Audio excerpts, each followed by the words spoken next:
Hi, my name is David Jung, and I'm an 8th grader from South Korea. So, I'm actually here to explain about coding, but before that, I'll have a brief introduction of myself.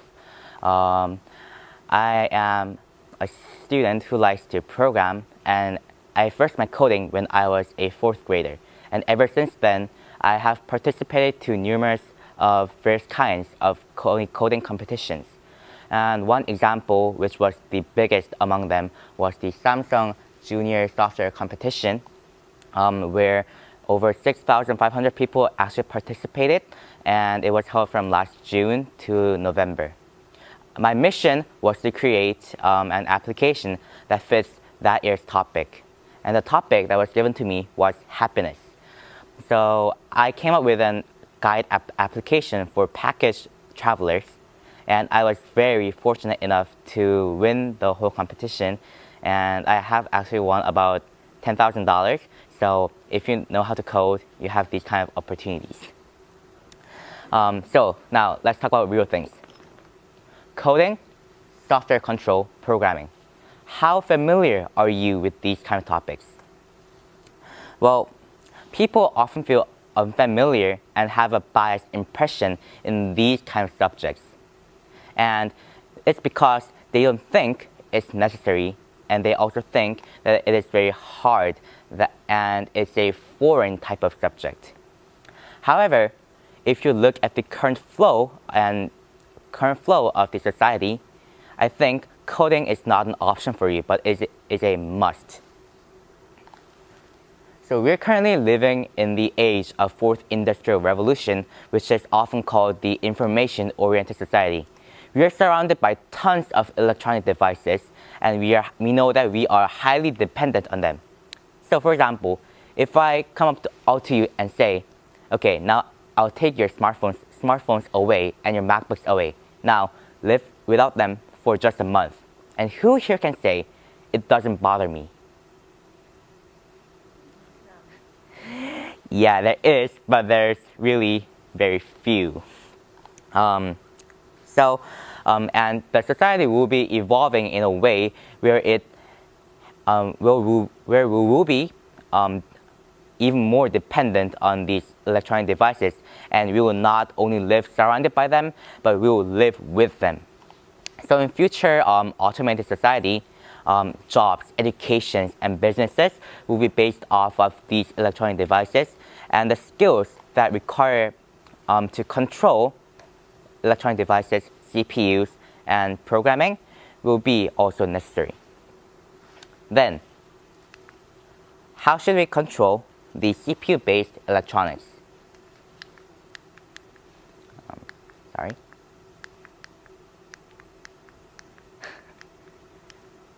Where should I? Okay, so how should we control the CPU-based electronics? Siri or Bixby? Maybe, but we need to get to more of a basic point. Humans have a brain that controls our whole body.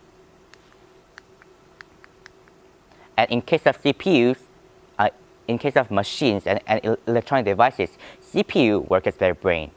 However, one clear difference is that when humans are born, the brains are already initialized to learn. But when CPUs and electronic devices are first made, they are not programmed to do anything.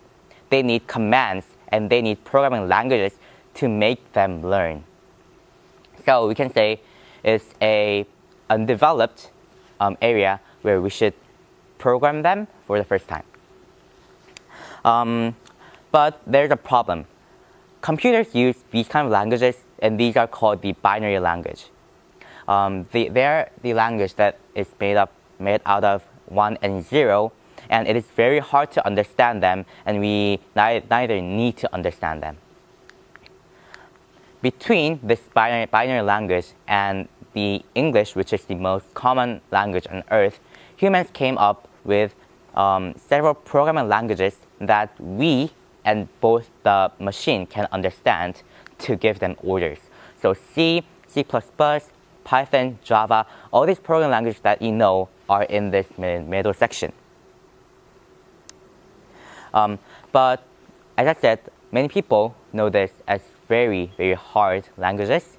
So I have prepared a simple example with you to together interpret a small part of coding language. This is a code that was written by a programming language called Python. So let's just simply read all that together. So it says first, A equals 1. And if you know elementary math, you know what that means. A is 1. Second, it says that B is 2. The same logic, B is 2.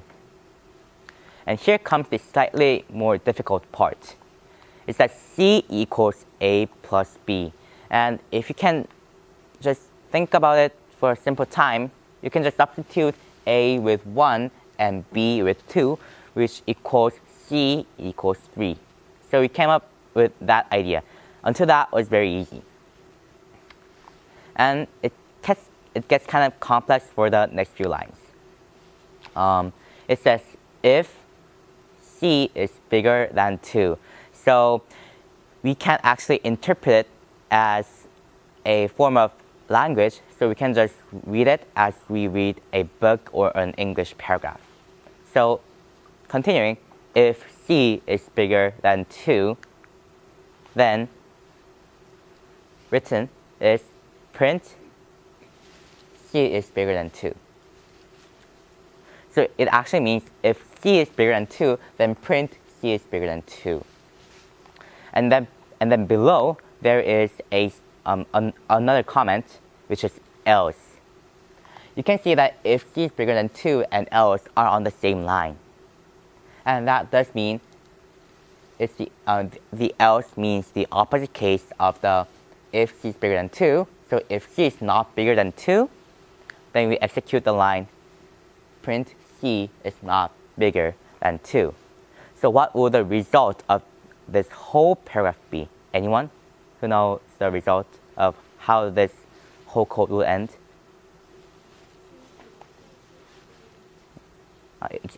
Louder? Yeah. Actually, this code was a code that many coding teachers say, oh, you probably should learn Python for at least several weeks to understand this code. But as you have read with me, you know that it's not that hard for you, and coding is no longer and should be a unfamiliar subject with you. And the result is, as she said, is C is bigger than 2.